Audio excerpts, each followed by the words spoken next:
Hello everybody, today I'm going to be showing off the Separatist Shuttle. First things first, and before I get into any showing off of it, I want to say that I was using one of my microphones that I thought was really good, but I guess it's just too old and it doesn't sound as good, and it was really crackly, but now I'm using just the headphone microphone, and turns out that it's really good, so I would have been underestimating this, but I'm going to be using it for the rest so that you can hear hopefully more of what I sound like. So this is the Separatist Shuttle. It is one of the vehicles that is used in the Clone Wars by the CIS, and it is mostly a transport ship. I actually don't think that it has any guns on it, and that's because it's supposed to be for like delegates and things like that that they'd want to keep away from the violence. From the front of the ship, you can see that it has these three dots, and these are supposed to be the eyes. They're also supposed to be kind of alien looking, and that's why there are three of them. But it's also manned by a droid, so it doesn't really need to have a window. It's just mostly its own kind of video, I guess, feed the cameras that would be there.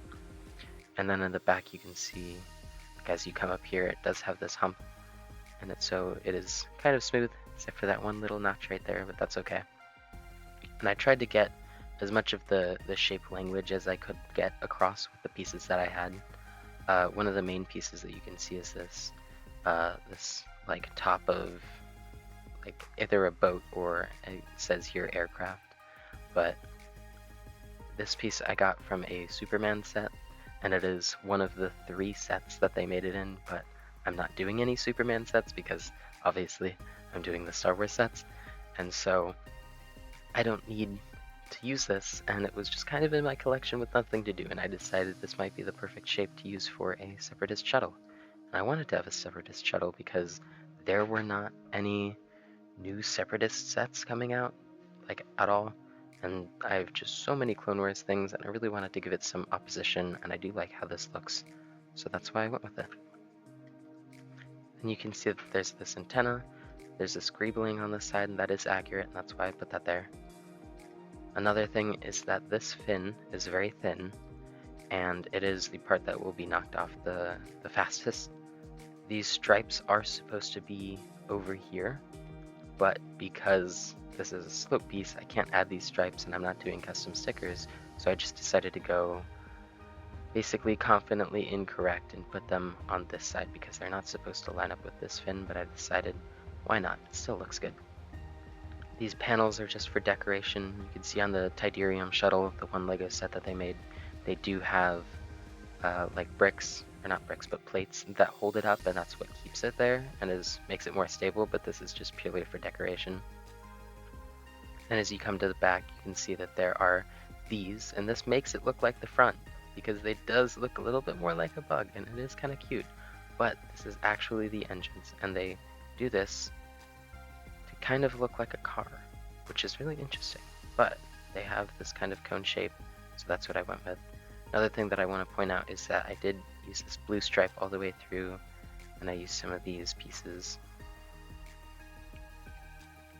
Then in the back there is this.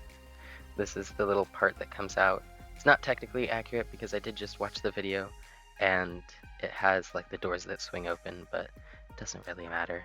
It's just for display, but it doesn't need to be that accurate because it's just one of the ships that I made out of my own parts. That's something that I forgot to mention, is that I made this ship just with spare parts, and that's why I used the Superman from the Superman set. It's because I really wanted to have a Separatist Shuttle, and so I designed it in real life before I designed it in studio, and so that's why it does look the way it does, where I had limited parts, but I was still able to get exactly what I wanted across.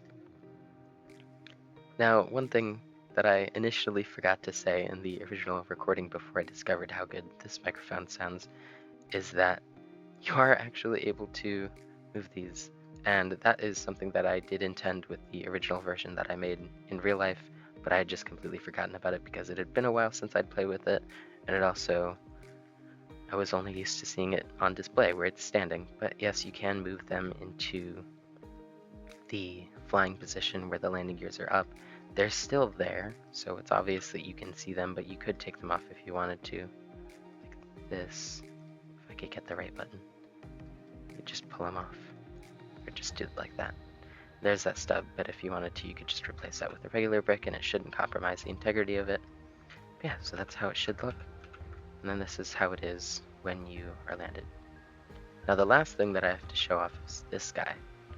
This droid is the pilot, and I do have the head that's supposed to go with it, but it is for the actual droid. I forgot what they're called, but they're like the advanced droids. And so I didn't want to get rid of the only one that I had, so I decided that I would just make my own brick-built one, and I think that it looks really nice, and it uses pieces that are in the set just to get that across. So that is the pilot. Unfortunately, there's no room inside, but he is only displayed on the outside, and he is just supposed to escort like General Grievous or one of the gunrays into the ship so that they can fly away safely and get on with their terrible negotiations. Anyways, thank you guys for watching. I hope you enjoyed, and I hope that if you came from the short video, that you would like that, and that you would like this one as well. So thank you guys for watching, and I'll see you guys next time. Bye.